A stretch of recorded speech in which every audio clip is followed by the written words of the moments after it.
asalaamaaleykum mbokk internet yi seen football TV nuyu naa leen bu baax amati mbégte loolu dalal leen jox leen ay xibaar européen ak xibaar yu Sénégal et tout donc xibaar bi bëri na trop mais donc dama koy doole si Bamba Dieng bi xam du côté de Lazio ñoo ngi en négociation donc ñoo ngi si yoon trouver un accord bu demee Lazio je trouve que choix bu baax lay def maanaam progression la de jóge Lorient dem équipe bu mel ni Lazio à noter que day dafa mel ni Sénégalais bi lañ bëgg a remplacer Boulaye Dia maa gis nañu dañ ko teg si marché des transferts maanaam dañoo bëgg a jaay suñu Boulaye Dia pour am kan Bamba Dieng on espère cette fois-ci que ça va pas se capoter parce que li Bamba Dieng ni nga nekkee agent libre tu dois vite te trouver un club ça doit pas être difficile muy moom di Krépin Diatta parfois voilà mën naa comprendre nag nga xool fii la gën a arrangé en termes de temps de jeu en termes de salaire parce que yow yaay joué aussi yow sa carrière la quoi donc faut pas yàkkamti tam ba signer pour jouer par exemple équipe bi xamante ne noonu nga d'accord ak moom nekk promu jóge deuxième division Turquie ak Lazio quand même am na écart quoi Lazio on le connaît que ça soit Ligue des Champions que ça soit Serie A Italie que ça soit Europa League c'est un nom qui parle quoi les derbys Lazio de Roma rek c'est quelque chose quand même xam nga Lazio les dernières années day joué double fait si ñoom Inter si ñoom Napoli si équipe yi gën a mag foofu noonu da leen di sonal et tout donc tour la quoi équipe bu am gëdd la quoi donc on espère pour toi que bon ça va se finaliser nga mën a dem du côté de Lazio pour man progression bu rëy la bu fekkee li mel am na ba tey dañuy toog en Italie mais cette fois-ci on va parler de notre Nicolas Jackson bi xamante ne y a beaucoup d'équipes ñoo ngi koy laaj donc marché anglais bi moom ñëpp xam nañ ko Aston Villa Manchester United dégg nañ ko fii du côté de Espagne dégg nañ Atlético de Madrid cette fois-ci du côté de Serie A Italie Napoli moom moo ko bëgg donc boo demee Gazzetta dello Sport moo ngi wax ne Napoli bëgg na ko ñoom nag bu ñu am ko une prix entre 40 et 50 millions d'euros alors que Chelsea attend 70 millions donc discussion yi foofu lay gën a mooy mën a téye mercato Jackson mais Jackson ak lu bu si mën a dem il a beaucoup d'équipes yu koy dem fu mu joué moom du ko ñàkk et je vois que ça maa ngi lire Chelsea si benn article que Emega bi waxoon na non il fait pas partie des plans de Xabi Alonso pour faire partie des plans de kii di Xabi Alonso parce que dafa blessé rek moo tax gars yi gisoo leen que parce que c'est un bon attaquant athlétique voilà très costaud pour moi il peut beaucoup progresser ak du côté de Chelsea avec Xabi Alonso maintenant bon Jackson dernier match bu Chelsea bokkul woon sax si feuille de match c'est-à-dire une fois bokkatul si projet Chelsea donc si instance de départ la Napoli ça peut être très intéressant les dernières années boo jëlee sur les 5 années yi mujj en Italie en tout cas Napoli fait partie des meilleurs jël na fi mu des 2 championnats c'est pas mal aussi donc dem benn Napoli je pense que ay Higuaín beaucoup d'attaquants ñu xam si football mondial xam nañ leen du côté de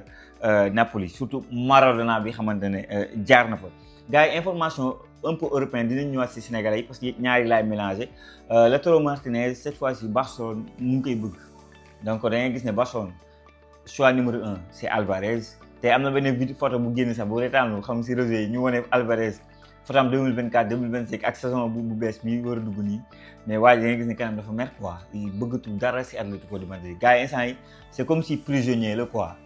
démb maa leen jox information ne Deco directeur sportif bu Barcelone il s'est donné benn 3 à 4 jours pour ba xam ndax da koy finaliser ou pas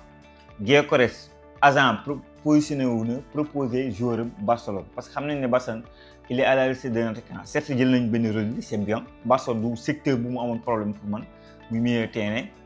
xam nga donc pour man moo jënd benn Laporte boole ak benn Koubasi bon bref mais Barça pour man t'as perdu Lewandowski t'as perdu Ferran Torres il te faut un neuf am nga ADM bi am nga Gordon c'est bien mais sa problème jamono bi neuf la moo tax Lautaro Martinez ça fait des années à chaque fois ñoo dégg Lautaro Martinez à voir parce que même somme yi ngay benn dépense certes benn Alvarez dina jot 100 millions jëm kaw noonu mais même benn Lautaro Martinez capitaine de Inter maintenant attendez-vous à que 80 millions jëm kaw à moins que waa Inter bëgg ko brader dem génn si quoi loolu c'est côté Barcelone benn offre bu ma jaaxal fu ba léegi dafa yàqu quoi Savinho waa Tottenham prennent nañoo mettre plus de 100 millions d'euros pour jënd ko quoi Savinho mais le gars il n'a pas mis 20 passes décisives 30 buts c'est football on doit comprendre quoi c'est un joueur très talentueux mën a football mais souvent léegi ñëpp 100 millions lañuy jar nga yaa Diomaye mën a football trop mais jarul 100 millions waa Anderson bi waa mën sa jënd 100 ak jarul 100 millions milieu terrain Rodgers xam waa Chelsea ki ñu jënd noonu milieu terrain jarul 100 millions les 100 millions dafa yomb quoi léegi taf gars yi on sort 100 millions comme ça 100 millions amatul valeur quoi 100 millions d'euros quoi non quand même Savinho pour 100 millions d'euros gars yi dis-moi est-ce que loolu bu xel nangu la quoi voilà. Donc ñu ñëwaat ci information gaynde yi parce que c'est important di leen demaat ci football européen parce que bëri na Mamadou Sarr nag jamono bi may wax ak yéen nii Real Sociedad en Espagne moo ko bëgg en prêt pour man aussi c'est bien parce que gars yi gisoon nañu en prêt du côté de Strasbourg relation Strasbourg-Chelsea ko mu daanaka donc loolu noonu lañ ko mën a waxee bon prêt boobu lañ fi waxoon beneen prêt bi ñu fi waxoon c'est Como finalement Como a préféré jënd direct Saloba mu jeex tak définitivement ñu jënd ko. Donc Chelsea est obligé avec défenseurs yi fa nekk plus de 8 défenseurs nga nekk fa tu peux pas titulariser ñëpp xam nga donc Mamadou Sarr jeune joueur la il a besoin de temps de jeu de progresser donc benn Real Sociedad je pense c'est intéressant gis ngeen ne semaine bii passée waa Real Sociedad demoon nañu ba am joueur Marseille bi Aguerd par le passé jaaroon na fa West Ham moo fa prêté woon demoon na ba carte gi leer waa Marseille jàpp na officiel na Fabrizio Romano joxe na information bi mais il s'est trouvé que dafa mujj capoter donc pour ñoom là il leur faut un défenseur donc qui est physique athlétique très intéressant dans les relances et voilà ku xamante ne il peut s'adapter au football espagnol et qui d'autre que Mamadou Sarr pour ñoom mën na répondre présent à ce voilà wax leen ma seen xalaat et donc loolu ñu ngi koy wax ci kii Alaba nag actuellement ñu ngi wax ne rumeur la nag donc mën na dem du côté de Inter Miami parce que waa Real prolongé ko ngeen daaw lañ ko ovationné tàccu ko et tout yëratul niveau bi ñu xamoon blessure yaaxal na ko lu bëri maintenant Inter Miami c'est positionné pour avoir l'international autrichien on verra dossier bi leen fa lay mujjee ku si mel ni Nunez xam nga donc équipe bu Idrissa Gana Gueye la dem équipe bu Idrissa Gana Gueye c'est 2 matchs de 2 défaites déjà qu'en championnat ils ont perdu le deuxième match encore contre ñoom Sadio Mané mais loolu coupe la King Cup donc foofu tamit 4-1 Gana Gueye n'a pas joué là am nañ Nunez mais faut savoir que Al Hilal moom Nunez Al Hilal nag moo leen ko prêté quoi on parlait plus de Turquie donc mais finalement c'est foofu lay dem quoi am na que Trabzonspor muy positionné pour am Karim Benzema parce que Karim Benzema neuf na libre vu que Al Hilal dafa ko bëgg a libérer bàyyi ko mu dem pour ñu jënd Watkins l'attaquant anglais bi nekk du côté de Aston Villa donc Karim Benzema moom gars yi ñu ngi naan pourquoi pas mu former benn duo moom ak wala créer genre benn trio Karim Benzema Mohamed Salah ak beneen joueur bu xamante ne waa Trabzonspor bëgg nañ ko jënd ku am tour instant le championnat turc moom cette année moom franchement ils font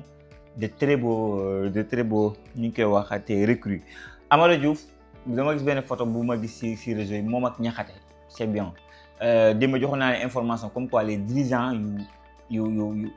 yu kii Fenerbahçe bëgguñu prêter Amara Diouf pour ñoom dafa war a bokk ci groupe bi ñoom Greenwood Guendouzi yooyu groupe bu Fenerbahçe de cette année même ñoom gis nañu talent boo xamante ne pour ñoom dafa war a toog quoi man bu ñu ko prêté woon damay jël wax dëgg fa yàlla. am na que Niakhaté mi may wax ni ak borom mu nekk borom photo bi moom def na benn geste bu rafet tey jii ci comptam di expliquer di remercier Pape Thiaw ma gis ne lu rafet la mu ne c'était pas évident Pape Thiaw bi ñu koy jox liggéey bi mais il a réussi quand même à gagner une CAN donc respect coach mu nekk ay kàddu yu xamante ne man personnellement dama ko rafetlu venant de Niakhaté. gars yi Malo Gusto moom Manchester City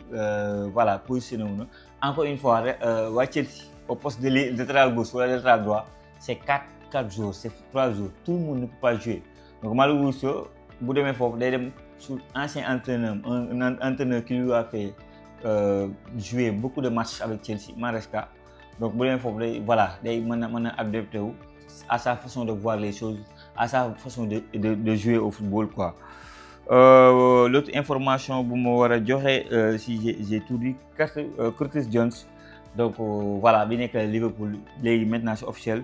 Fabrizio Romano dugg na ci ay plateforme am de signé na du côté de Inter de Milan kooku temps yi passe bi ma gisee mu ngi xuloo pour capitaine bu ñu ko joxul parce que Virgil van Dijk ñëw fa ñu jox keneen capitaine bu mer parce que moom dafa jàpp ne yàgg na fi mu frustré laa ne kii moom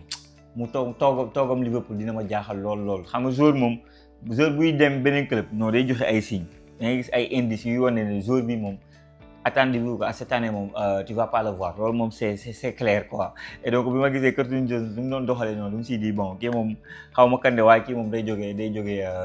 Liverpool. Bon Ismaïla Sarr aussi information bi léegi la génn que waa Galatasaray def nañu offre Galatasaray moom parfois moom laay wax équipe Turquie ñoom dañuy jënd joueur pour jënd joueur parfois tu ne comprends pas pourquoi ñu jënd joueur Ismaïla Sarr c'est un très bon joueur qui mérite le ballon d'or africain pour man qui peut avoir mieux que ça même Galatasaray mais am nga Osimhen am nga notre la Sané am nga ay joueurs xam nga voilà xam naa ne Ismaïla Sarr moom au plus fond de lui li muy rêve li muy ñaan moo dem benn Manchester United nag offre yi ñëw offre bu concret bu xamante ne ñun Sénégalais ñu ngi koy xaar stable gisuñu ko maintenant Galatasaray positionné wuñu moom laay wax équipe Turquie yi Trabzonspor Beşiktaş Fenerbahçe ñoom dañuy jëndi joueur di leen dajale rek ils empilent les joueurs comme ça parfois duñu sax am problème dans un secteur donné duñu fa am problème dara de mais dañuy jënd joueur ba pare dañoo bëgg joueur bu am tour nii dañ ko bëgg trop en tout cas vous me dites ci commentaire yi loolu lañ xalaat ci loolu gars yi je vais parler aussi du cas Vieira parce que dama gis dinaa si defar beneen vidéo bu xamante ni dinaa si gën a expliquer muy Bakary Cissé mooy communication bu fédération sénégalaise de football tey dafa woon TFM rajo yooyu noonu muy wax sur le cas Pape Thiaw mise en demeure bi ñu def moo ko war a fay ak yooyu noonu muy wax ne actuellement avocat yi Pape Thiaw ñooy wax ak avocat yi fédération ñooy wax ba pare muy xamal ne moom du ñoom ñooy fay état bi mooy fay xaalis mosul jógee si fédération dem si Pape Thiaw loolu mu ne woon ne problème pour fay Pape Thiaw mais Pape Thiaw il mérite du respect quoi fay leen ko xaalisam encore une fois tout travail mérite salaire xam naa ne ba ñoo leen ko fay mais au moins booy def ni ñu koy wax te interview wu la mais waxal lu gën a leer lu gën a explique taggal Pape Thiaw remercier ko donner ko tout le respect du monde quoi mais Pape Thiaw wala Séné dañ ni ñu ko doxalee franchement Ligue nationale du Sénégal da ngay ree ba tes franchement il méritait mieux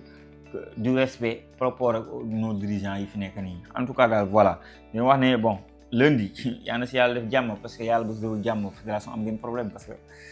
voilà ñu bëri da ngeen ne da ngeen sàcc loolu moo tax maa ngi dem au niveau de la TAS mu palante leen donc lundi lay génn ba xam yéen a am dëgg waa Malick Touré moo am dëgg wala Abdoulaye Fall moo am dëgg en tout cas Malick Touré bu amee dëgg loolu catastrophe mondiale loolu moom saa yi gars yi noonu lañuy wax honnêtement man damay ñaan Abdoulaye Fall am dëgg jusqu'à preuve du contraire loolu laa gëm parce que bu fekkee Malick Touré moo am dëgg que élection yi dañ si sàcc ak yooyu loolu c'est catastrophe la c'est pas bon pour le football sénégalais loin de là donc loolu image suñu image lay yàq ba foofu quoi franchement gars yi donc li moo nekkoon ay xibaar yi ma bëggoon partage ak yéen dama leen di bàyyi ci commentaire ngeen wax ma seen xalaat seen gis wax leen ne yi ñi xam ne am problème foo leen seetaanee ay match de football Premier League Liga Ligue 1 championnat yëpp quoi kon dañuy woo au 77 685 autant pour moi 685 70 12 77 685 70 12 dem si yeneen plateforme yi doole ñu bu baax a baax aussi c'est très important ci liggéey bi moo xam TikTok la moo xam Instagram la boo leen tapé Senfootball TV incha allah da ngeen gis seen logo bi gars yi jaajëfal naa leen wax leen ba beneen sur Senfootball TV bye bye.